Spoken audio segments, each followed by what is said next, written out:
Montreal, Canada. My name is André Tétreault. I'm Director of Tests and Diagnostics here at VibroSystM. I am joined by my colleague, again, Mr. Paul Amelinckx, one of our analysts here at the Test and Diagnostics Department. So good morning, Paul. Morning, everyone, and happy to be here again in another Q&A session. Para nuestros amigos en Latinoamérica, ustedes bien pueden formular sus preguntas en español, estaremos gustosos de responderlas.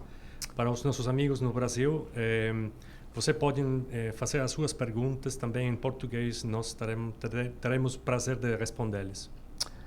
So before we move on, as mentioned before, I would like to remind you that to be able to submit questions, you do need to log on to your YouTube account. So if you want your questions to appear on the chat window on the right and ask us questions so we can do our best to answer them, you do need to log on to your YouTube account. Now, as we've mentioned on previous Q&A sessions, our primary goal here is to do our best to make sure that all questions are answered. Any questions, of course, relating to large rotating machines. So each previous sessions, we were not able to answer all the questions, and it was the case again, although we do have questions that are asked after the session is over. Some people actually send us questions on our email addresses, which I'll get into at the end of the session. So what we're going to do again is start with the questions that remain unanswered from the previous session, and then as questions come in, we'll take a look at those and do our best to answer them. But again, if you want to ask questions, you do need to log on to your YouTube account. Now, after the questions, if we have time, we have another case study to show you. I think you'll find it very interesting. It's validating the rotor rim design during commissioning of a large hydro generator. So we'll take a look at that, give you some information on that. So I guess it's time for us to look at the questions that were asked previously, and we'll do our best to answer those. So Paul. Yeah, we had a couple of questions from a customer in Poland. These questions were regarding the differentiation or the explanation, explain the differences between basic parameters and the whole system and the whole set of parameters that the system can manage. And as a follow-up question to those ones, there is another that it says, does the answer meaning all the parameters apply to all kind of generators? Well, not all. I mean, evidently, large hydro generators are very different than large turbo generators, even small ones. But in many aspects, they're the same. You know, electrically, in most cases, they're fairly similar. So if you're looking at cases such as end winding vibration, stator bar vibration, stator core temperature, core to frame looseness, things of that nature, they're pretty much similar. Obviously, the shaft vibrations are different in the sense that because of the speeds involved in turbo generators, the amplitude levels, the acceptable amplitude levels are much lower. You cannot afford to have a turbo generator shaft vibration level anywhere above 3 or 4 mils peak to peak, or 75 to 100 microns peak to peak, because the energy involved is tremendous and it will quickly cause failure. But hydro generators can go much higher than that because of the much slower speeds. Magnetic flux off the rotors, because the rotors are fairly different. I mean, they produce the same flux at 60 or 100 or 120 hertz, but the actual physical makeup of the rotors are very different. And one of the things that we measure differently on turbo generators for rotors is that we measure the stray flux. I mean, the flux leakage off the rotor coils, to give us an indication if there are shorted turns, which is slightly different than what we do on hydro generators, where we basically just look at the overall intensity in Tesla of each individual pole. So that part of it is different.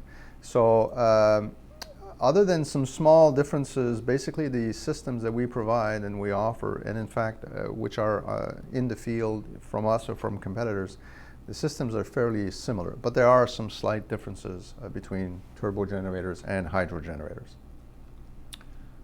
And we have another question of the set that we had not responded last week, last Q&A session from Itaipu in Portuguese. I'm going to start it in Portuguese and André is going to switch it to English. A unidade de aquisição ZPU 5000 faz proteção? Sim. As funções de alarme estão disponíveis na maioria dos parâmetros. Esses alarmes podem ser comunicados ao sistema supervisório da usina para a proteção.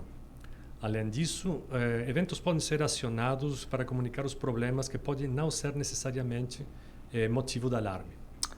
So the question, obviously, from a customer that has our Zoom system, the question is about the acquisition unit we provide, the primary one, which is the high-speed acquisition unit we have, which is called a ZPU 5000. The question is, does it protect? And the answer is yes. Yes, it does. It has alarm functions on most parameters when parameters do come or alarms are possible. And these alarms can be communicated in different fashions. They can be sent to the PLCs locally. They can be sent to the SCADA systems through our Zoom software. The ZPU comes with all kinds of alarm relays to be triggered for alert levels, danger levels. So it does have all those features. So although the system is designed to be a diagnostic system, which is to say that we take all the data and we bring it to a localized server and get a chance to analyze all the results. And in some cases, the data is sent to us for analysis for those who have the ZOOMWatch service contract. But it does come with all the basic protection functions that you would see in basically any acquisition or any protection device. We have another question, also from Itaipu in Portuguese. Tipo de sincronia de tempo necessária, NTP ou outro? That question is, what is the type of synchronization required, the time synchronization? In many instances, our systems are basically standalone systems. They will send information to SCADA systems or PLCs, but there's no timestamp between our system and the plant system. But in many cases, the utilities insist on having the Zoom server or servers. In some cases, there's multiple servers, depending on how many units are at the power plant.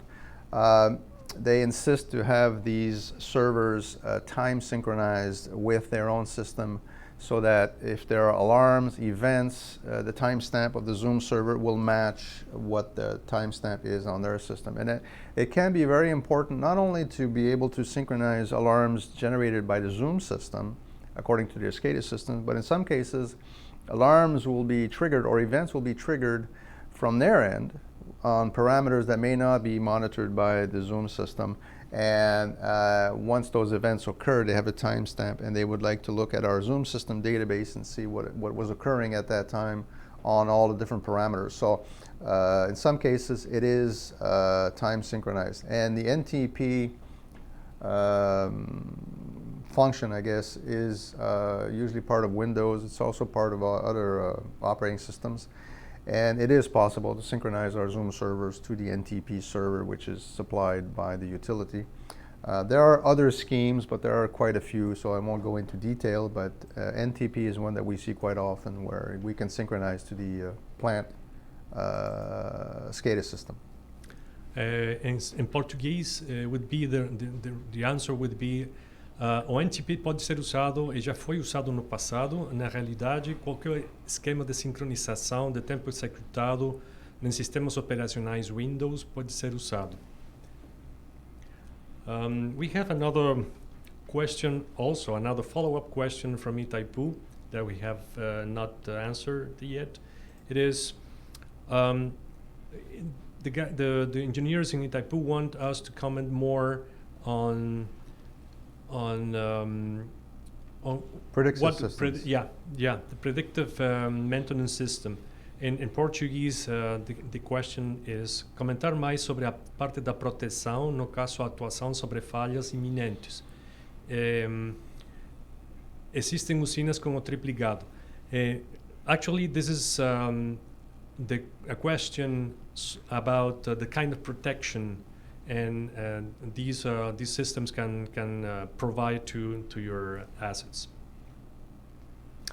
Well, predictive systems, in fact, we strongly recommend those. We always would hope that the utilities of the customers use our system for predictive maintenance. To be able to do predictive maintenance, or what we call condition-based maintenance, you do need to have data. You do need to be able to trend the evolution of specific parameters, specific sections of the units, which is what we do in our ZOOMWatch service.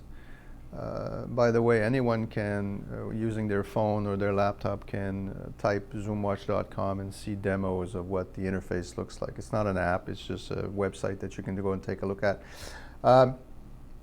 We strongly recommend that because in our view, and in the view of many, even our competitors, the best way to get the return on investment of these types of systems is to actually be able to trend the information, to be able to see slowly evolving issues, allowing you to go in there and take action, corrective action, to simply adjust a component or make modifications instead of going in later on and fixing a major failure. For example, if you have end-winding vibration, it's much easier to detect it, understand the behavior. Is the high vibration level only present at certain operating conditions, which we see quite often? So, and that's the case, you can avoid these operating conditions. For example, specific excitation ranges, specific loads, specific temperatures can introduce high vibration levels, and with that information you can avoid that.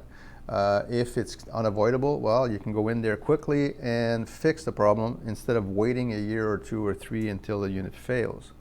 That's, to us, and again to many of our competitors, the best way to use these types of equipment. But unfortunately, in too many plants, the people will use the system basically as a protection system and will only interact with the system once there's an alarm.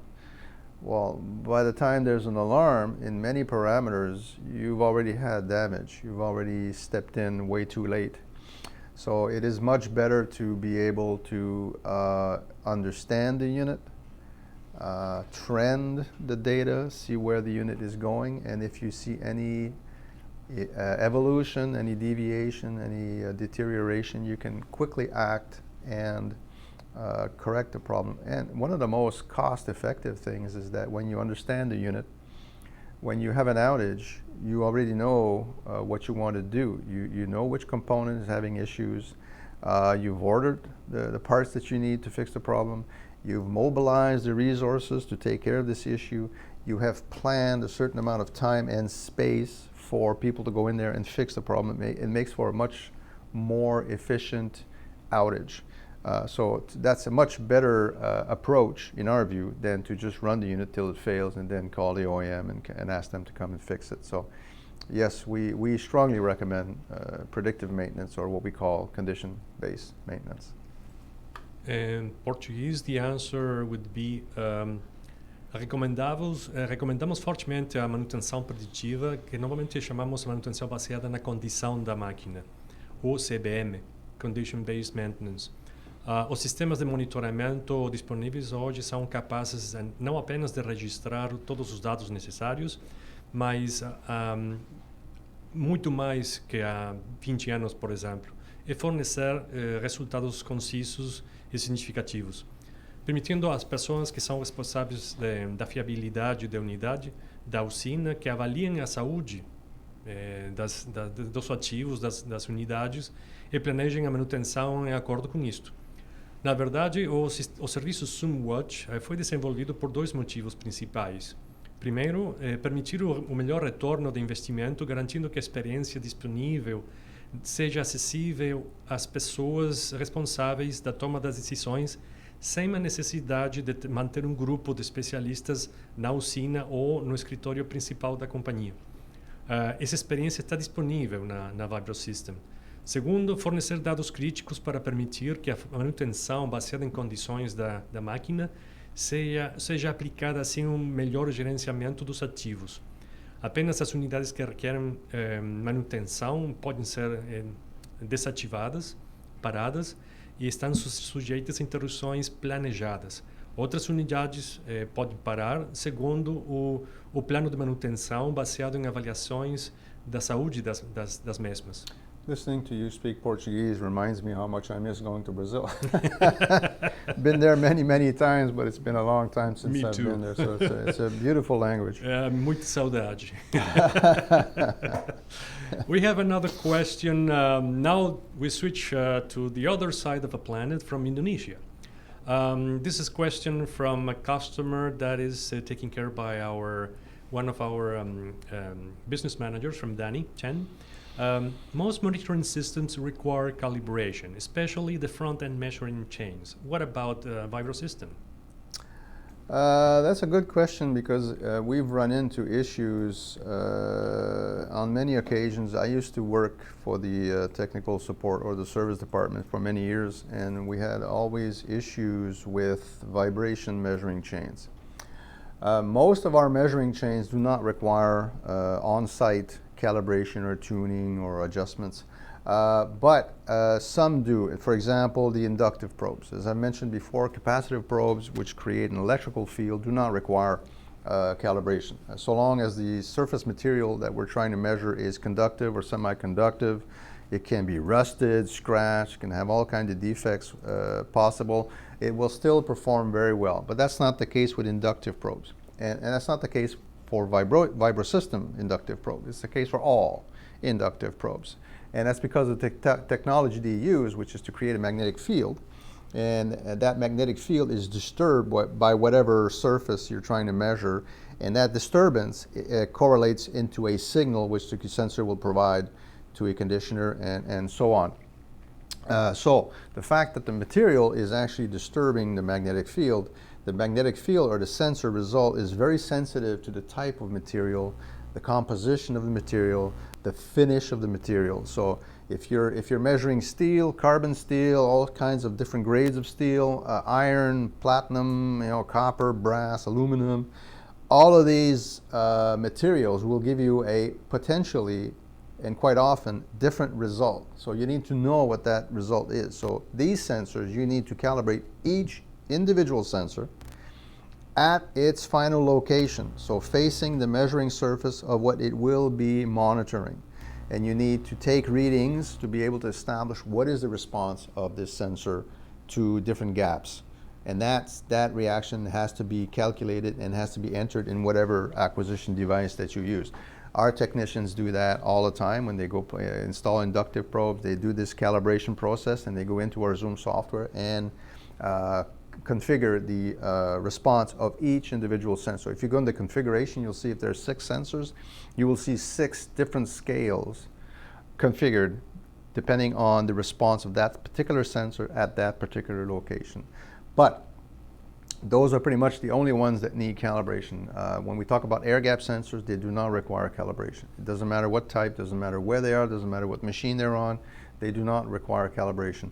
Our piezoelectric accelerometers do not need calibration. Our fiber optic accelerometers, our fiber optic temperature sensors, our velocity temperature sensors, all of these different sensors do not require calibration. So it's a very interesting question because as I mentioned before, in the technical support department, I got questions on many occasions where we would install a system, we would measure vibration, in some cases very high, and they would call on a consultant to come and balance the unit. And we would quickly get an email or a call saying, well, how come these guys are coming in and they're seeing like half the vibration that you guys are showing?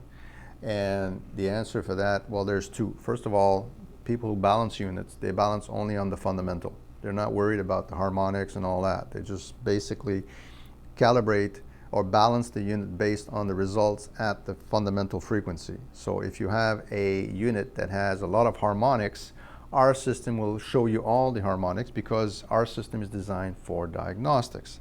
It's not designed for balancing, although it can do balancing. And the second question is, when I got these types of questions, I would ask the consultant to send me their calibration sheet. And 9 times out of 10, the discussion would end with that question. because they were not calibrated. And if you do not calibrate, 9 times out of 10, your vibration results are much lower than is actually the truth. So, very important question. Inductive probes need to be calibrated. The other question is also from Indonesia. Is, if not specifically required by the customer, how can the user be sure that the data is accurate and reliable after years of operation? Okay, that's a complicated question because different measuring chains, different electronics will evolve or age differently. For example, if you have air gap sensors, air gap measuring chains, one of the best things to do is to look at the signal raw coming off the sensor. There's a few things that we look for to see if the measuring chain is still working properly. One of them, without going into detail, is that you will see the signal doesn't saturate between poles. That's an indication that you do need either some cleaning of the connection, or in some cases the conditioner needs to be replaced, because the conditioner has electronics which has a working life. So I mean, they in some cases need to be modified, they need to be corrected. The air gap sensors themselves will last forever because they're static. There's no moving parts. There's nothing that can actually age. So the performance of the sensor and the cable is fine.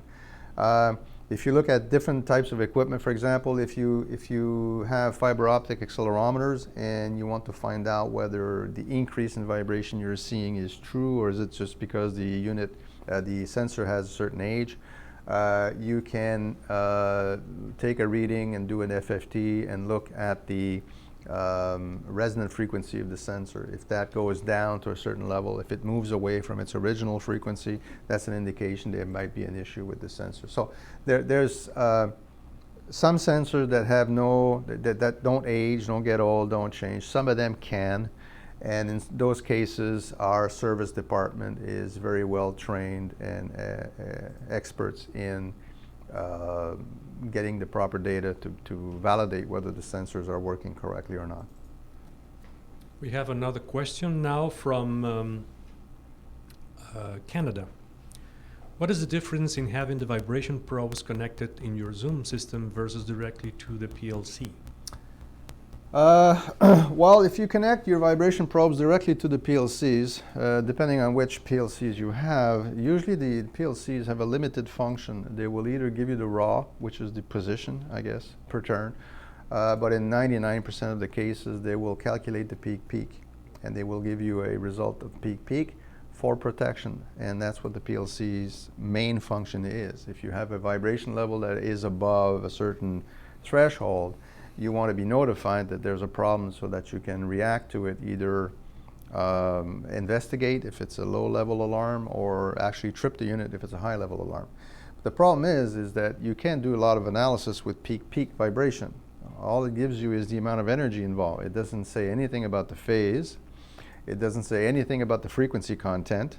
It doesn't give you an indication of frequency content or phase from one location to another. All it gives you is the severity. So the best recommendation we make is to have the sensors go into the ZPU 5000 so that the Zoom system can monitor, take the readings, put it in the database for analysis, and then have that signal, or the peak-peak signal that the ZPU 5000 will calculate, have that signal sent to your PLCs so that you can have the signals in your SCADA system. So to bypass the Zoom system makes it that you have a lot of analysis possibilities that disappear.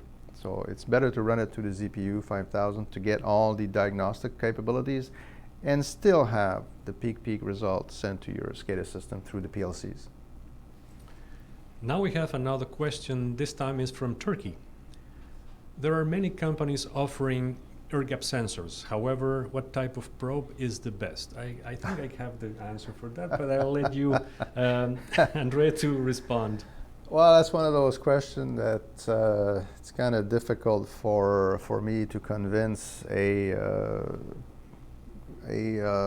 competitor, not a competitor, but a utility engineer or a colleague that we're not biased. Obviously, We strongly believe that our sensor is superior, and obviously we do monitor what our competitors are doing as they monitor what we're doing.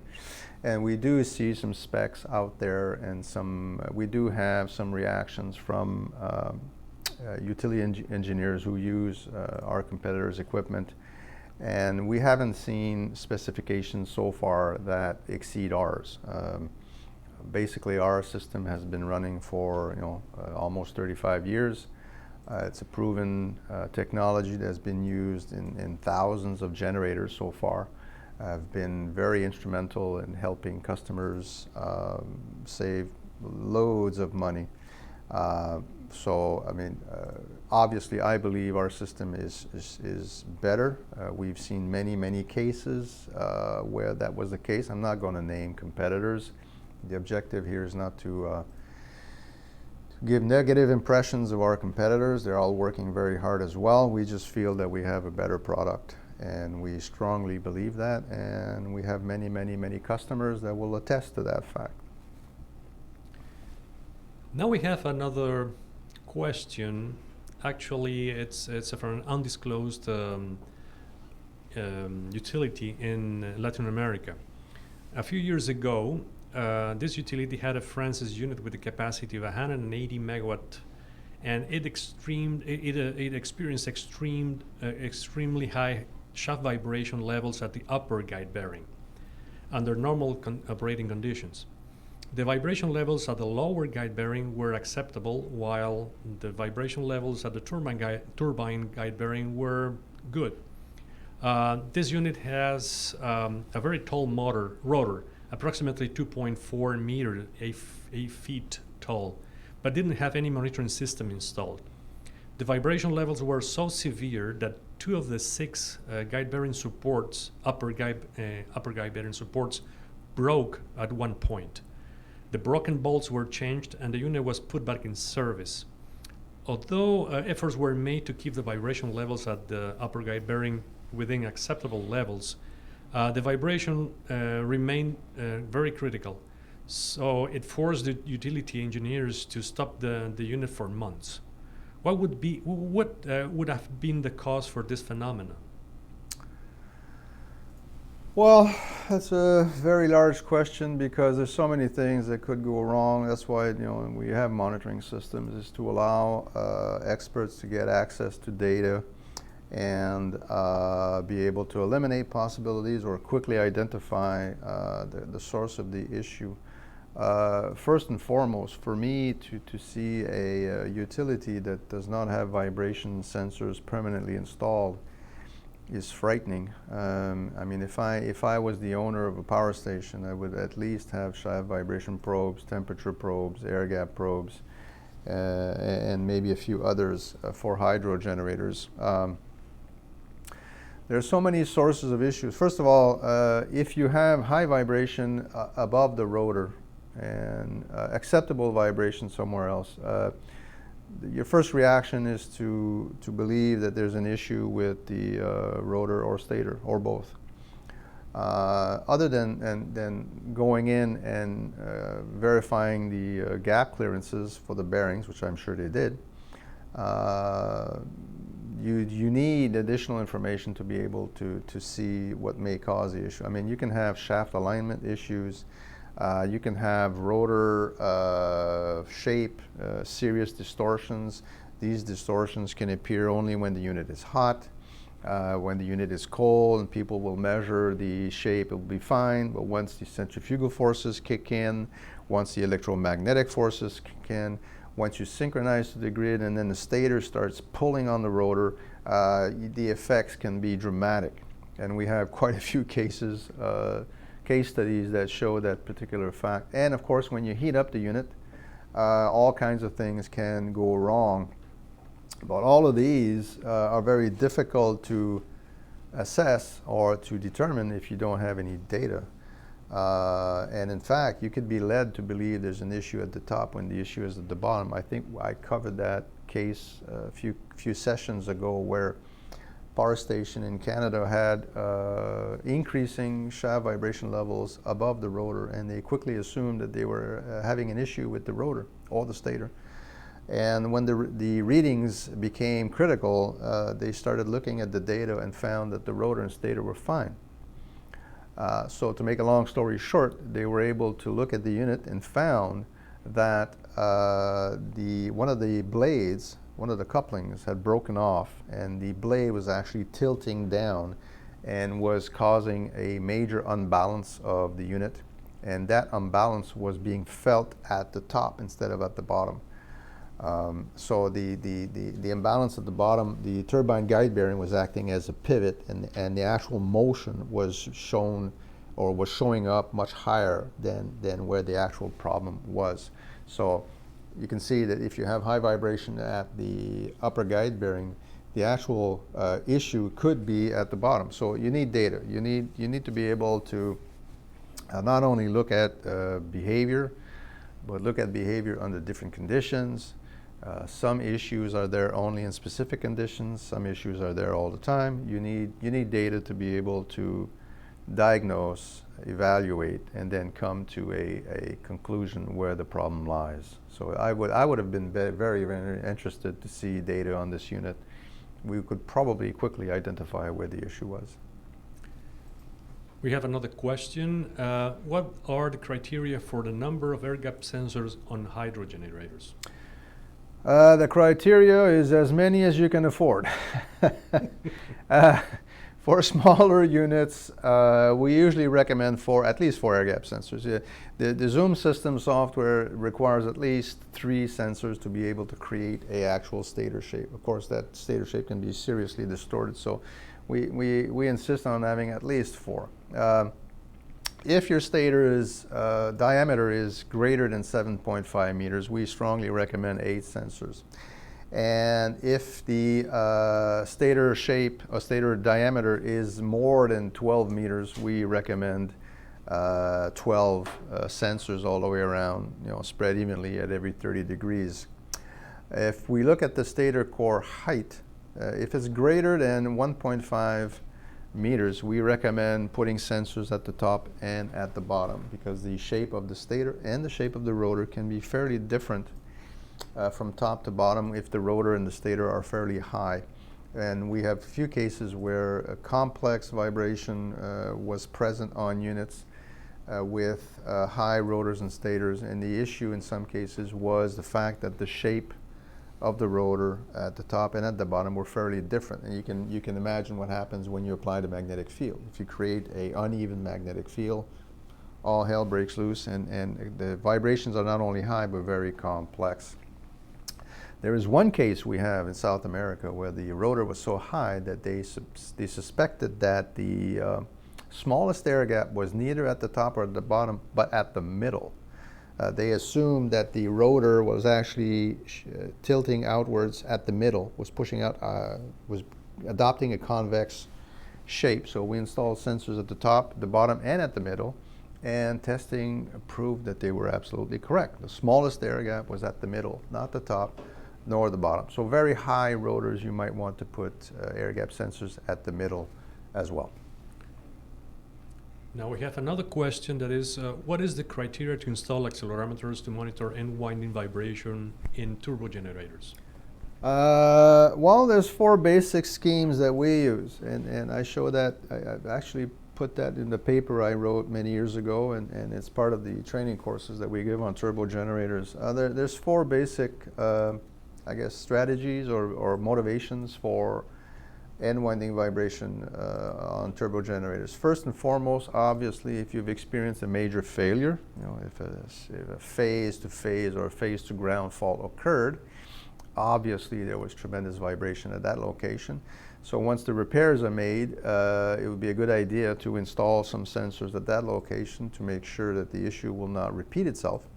And of course, put some sensors elsewhere as reference so you have a picture of the basket. Second one is if you go into an outage and you remove the hydrogen and you remove the end bells, and then you go in there and you go, wow, look at all this dusting or greasing all over the place. that's a clear indication that you have a severe case of vibration. The dusting or greasing is either spread all over the unit, mostly because vibration is rampant everywhere, and the ventilation will spread the dust everywhere. Or it's localized. You will see some dusting and greasing in very specific locations where the fretting occurs, because the greasing, the dusting is caused by insulation rubbing against a support, a tie, or some kind of blocking, which is creating this dusting. And if the unit has humidity, it will create this usually red or brown grease that you can spot. Those are all cases where there's vibration, so you might want to put some sensors at those locations to be able to monitor and assess how bad it is. Third is bump tests. If you do have issues like the one I just described, if you have widespread dusting, you might want to do some bump testing of each individual bar to see if some of these bars or some of these windings are have a resonant frequency or a natural frequency that's close to the line frequency. And if that's the case, you know that those will vibrate significantly. So after the OEM or a consultant or engineering firm performs corrections, you might want to put sensors at those locations to make sure that the corrections were satisfactory. And finally, well, if you don't have any issues at all, as far as you know, and you want to protect the unit, or if you have a unit that is doing well, but you know for a fact of a similar unit that had a major failure somewhere else, that will definitely motivate how many sensors and where you want to put them to make sure that you don't have the same issue. We've had that a few times. Now we have a question from Mark Bissonnette. On behalf of one of the Australian utility I work with, technically speaking, how does your ZOOMWatch approach differ from a basic vibration protection rack? How does severity and operability help?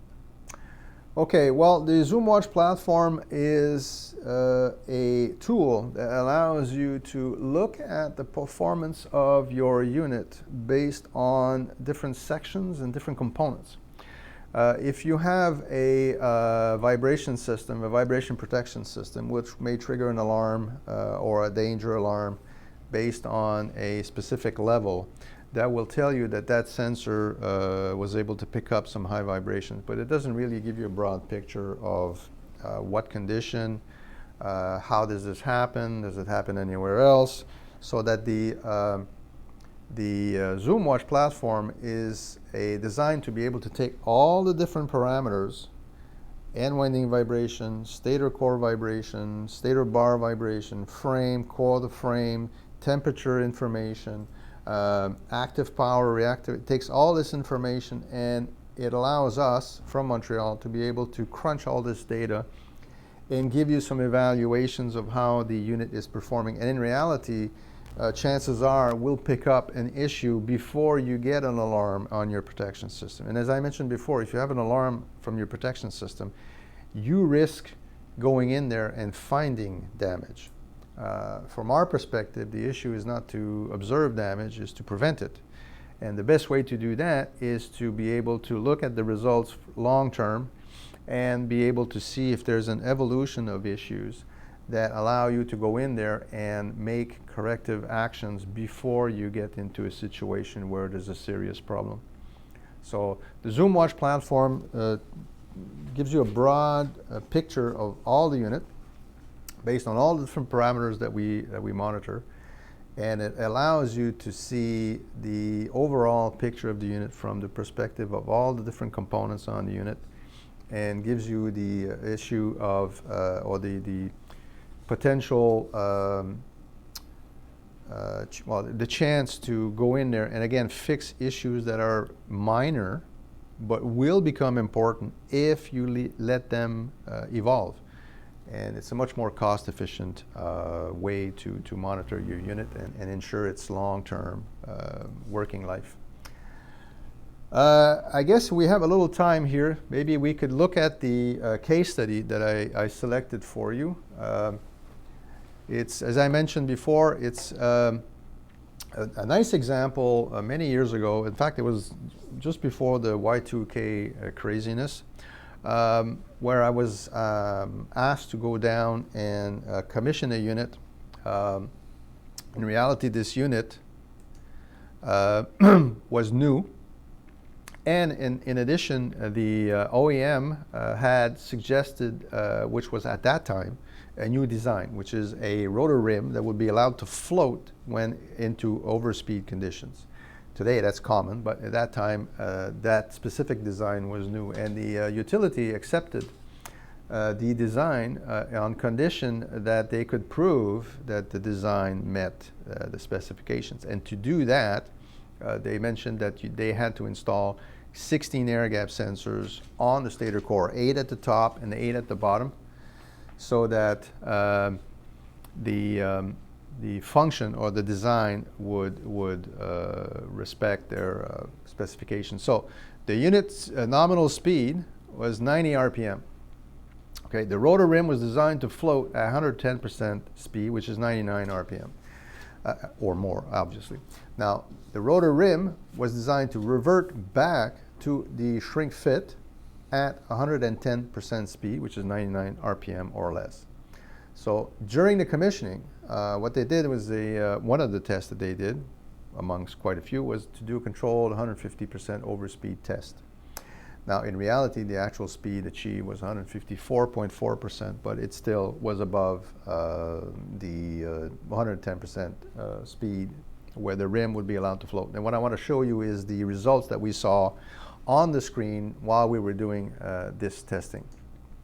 Now, let me describe what we have on the screen here. We have the results from 8 top air gap sensors. These are all at the top, located at 45-degree increments or intervals all the way around the stator, and they're all looking at the same result, which is the unit at this location here is operating at 154% speed, and then they slowly decrease the speed until they reach the nominal speed below, and even less. Okay, so what we can see here is the first and foremost, the air gap is increasing.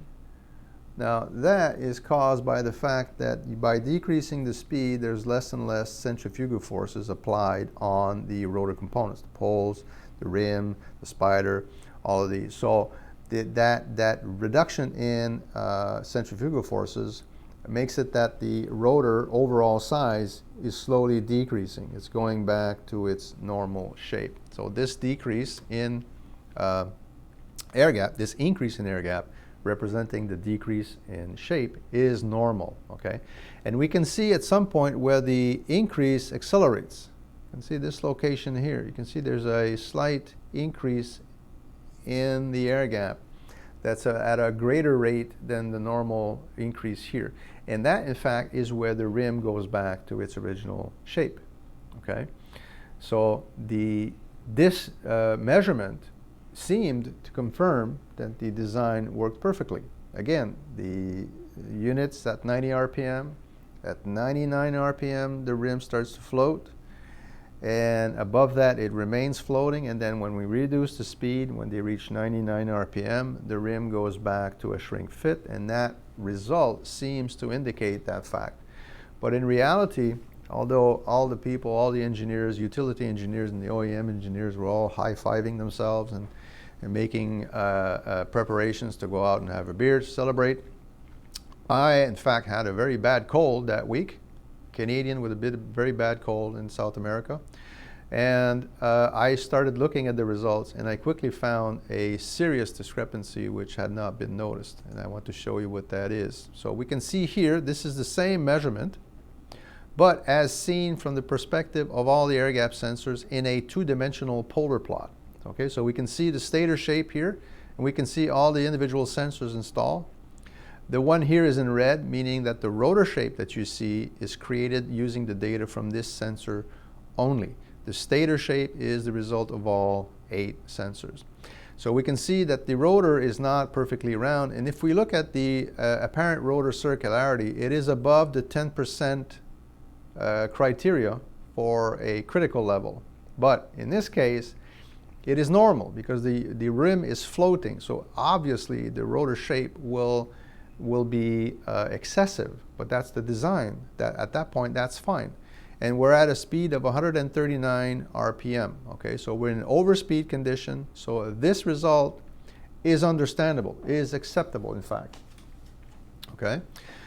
The minimum air gap was quite low, 12.49 millimeters, or 65.7% of the nominal air gap. Normally, your air gap should be about 85%. It's quite common to see minimum air gap below the nominal. But 65.7% is quite low. Everyone agrees you should never go below 50% because chances of a rotor stator rub are high. Okay, so the following slide will show you a polar representation of the rotor pole at 99 RPM, 110% speed, as the unit was slowing down. At that moment, the rotor rim is still allowed to float, as represented by the very high rotor circularity results. As we can see, the results are still high, but have improved. So this is the result as the unit was decreasing in speed and it reached 99 RPM. We can see a slightly similar shape, and we can see that the apparent circularity of the rotor is still high, but is less than what we had previously. So there was a slight decrease in size, showing that the rim is starting to go back to its nominal shape. So we had a minimum air gap of 15.63 millimeters, which is 82.3. Remember, we had 65.7 before. Okay, now we have a minimum air gap of 15.63, which is normal because regardless of the shape, the out of roundness shape, the rotor is decreasing in size because of the decrease in centrifugal forces. As I mentioned, notice the increase in average air gap as well. You can see the average air gap is here. It went from 14.34 to 17.33. So the minimum air gap is increasing and the average air gap is increasing as well, telling us that the rim is slowly going back to its original shape. Now the following slide will show you the rotor at 90 RPM, which is its nominal speed. And at that moment, the rotor rim should have reverted back to a shrink fit. In fact, it should have done so at 99%, according to the OEM's specification. But we can see that the rotor rim is still allowed to float, as represented again by a high rotor apparent circularity result. Okay, so this is 90 RPM. The rim should be fixed, should be shrunk, should be gone back to its normal shrink fit, but it's still floating because we can see the circularity is still fairly high. We still have that somewhat oval shape, although the minimum air gap and the average air gap are still increasing.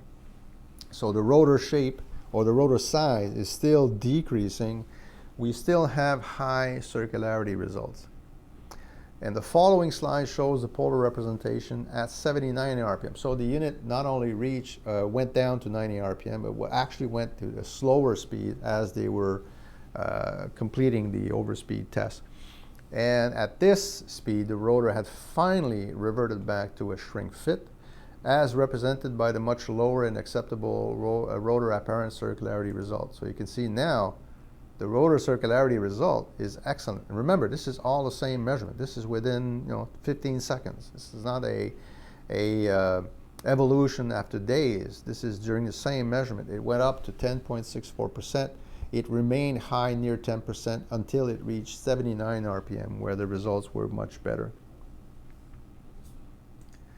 Okay, so as was observed, not only does the rotor rim remain floating at below 99 RPM, but it actually still remains floating at below 90 RPM. Now that's where the utility engineers panicked.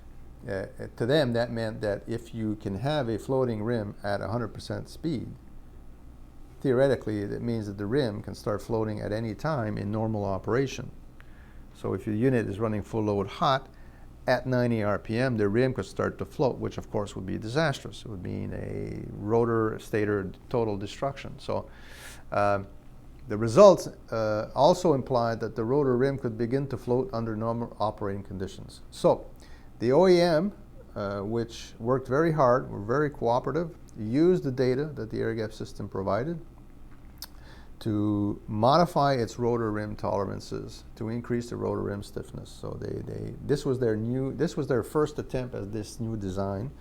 And although they were close, they were slightly off, but off seriously enough to potentially cause major issues to these units. So this power station had 4 units. They could have had serious issues with all 4 of the units. But based on the air gap results and based on the utilities foresight in saying, well, we'll accept your design, but we want to make sure it works because it's a new design for you, it's a new design for us.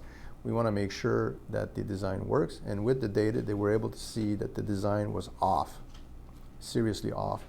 But the OEM did some modifications, implemented the modifications, implemented it on all 4 units, and never had issues since. These are units that were commissioned in 1999.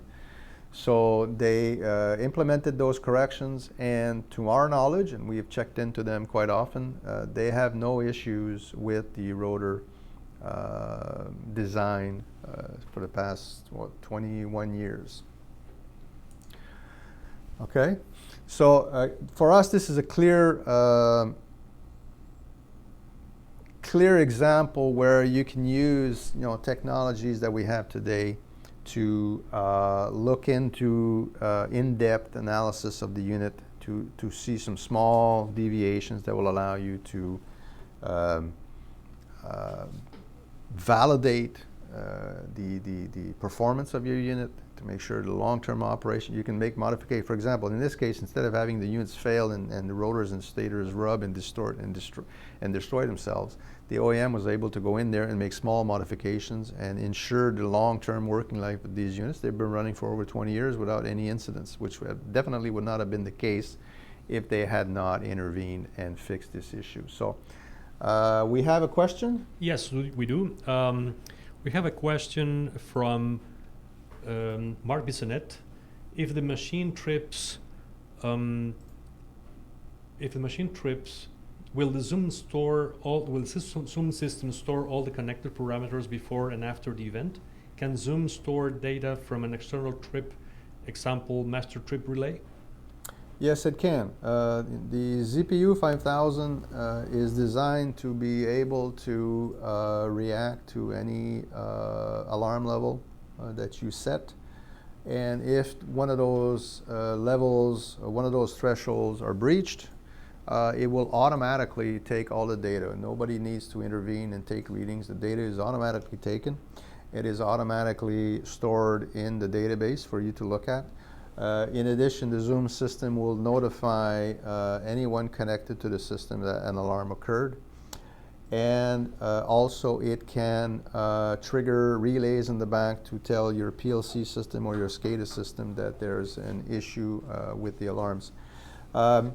In fact, the system is also designed to ensure protection even if there's a network glitch between the acquisition units and the server, or if there's a server issue, if there's anything that will prevent the actual diagnostic function to work. The ZPUs are designed to be totally independent, and they can continue to monitor, they can continue to alarm, they can continue to notify the utility that there's an issue with the unit, even if the front end has completely failed, someone has cut a fiber optic communication cable, or somebody has broken a router or anything like that. The system will still continue to protect the unit. But when there is an alarm, the system will take readings, and it can also, using Modbus TCP or Modbus RTU, or using OPC, we can also get trips from the SCADA system or from the PLC system saying there's an issue. For example, they tripped the unit. Our system can react to that and automatically take readings on all the parameters that we are monitoring, so that the utility engineers have a complete picture of what the situation was from our end when they had an issue on their end. We have another question that just came in. How often do you find critically loose fill poles as compared to slightly loose fill poles? Critically loose meaning the keys are removable by hand during investigation. Well, it's happened in the past. I wouldn't say it's quite often, but we've seen issues where poles become loose. One that comes to mind, there was a paper well, I didn't write it, but it was written after a report I made.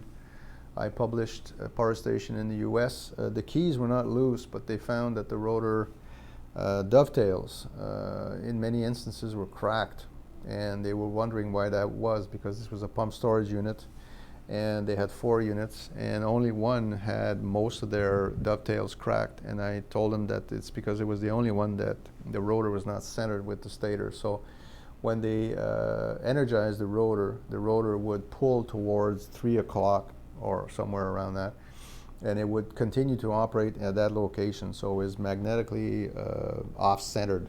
And as I think I've explained before, when you have that situation, it causes varying magnetic field intensity to be subjected to the poles, to the rim, and to the spider, and that's the best way to create fatigue of material. And in that case, the other 3 units, their rotors were centered. This was the only one that was not centered. And again, as I mentioned before, most people will not notice this issue because when you apply the field, as the rotor is magnetically coupled, all the shaft vibration goes down. Everybody goes, this is a good unit. And in reality, they have a serious issue that remains undetected and unfixed. So in that case, those poles and the dovetail, the pole dovetails were being subjected to varying magnetic field at each rotation, and it caused most of them to crack. Well, I think we don't have any other questions, so I think it's time to wrap up the session. Okay, so well, thank you all for listening. I hope you found it interesting. Again, if you'd like to have access to more technical content as we covered today, don't forget to subscribe to our YouTube channel, and also ring the bell, if you want to receive notifications when there's new content on the channel.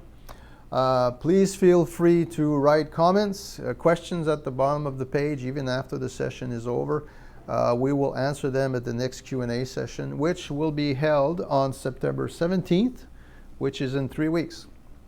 Now remember, the videos, Q&A sessions, and a bunch of other issues will remain permanently on our YouTube channel, so you can look at them at your convenience later on, anytime you want in the future.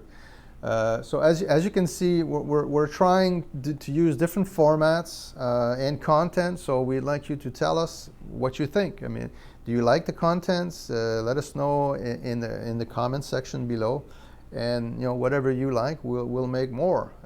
For example, do you have a favorite case study? Would you like us to revisit it? Would you like us to expand on it? Just let us know, and we'll do that. So if you have a list of subjects, situations, terms that you've always wondered about, let us know, and we'll do our best to sort that out for you. So if you'd like to contact us directly, please do so by email. You can contact me or my department at the Diagnostics@VibroSystM.com email. If you have really technical questions on measuring chain performances, acquisition units, really technical hardware and software questions, you can send your emails at service@diagnostics.com, and they will make sure they get you some answers. And if you have any questions on pricing, on availability, on case studies and stuff like that, you can also contact the sales department at sales@vibrosystem.com. And you can also contact us via the comment section below, as I mentioned before, or you can look at our LinkedIn page and ask questions. We publish capsules every week on the LinkedIn page, so you can connect to that and send us questions. You can also log on to our website, take a look at that, or you can do so via Facebook. So thank you all for listening. Thank you, Paul, for your collaboration. Very helpful. And we hope to see you soon. Hasta la próxima. Até a próxima. Bye-bye now. Bye-bye.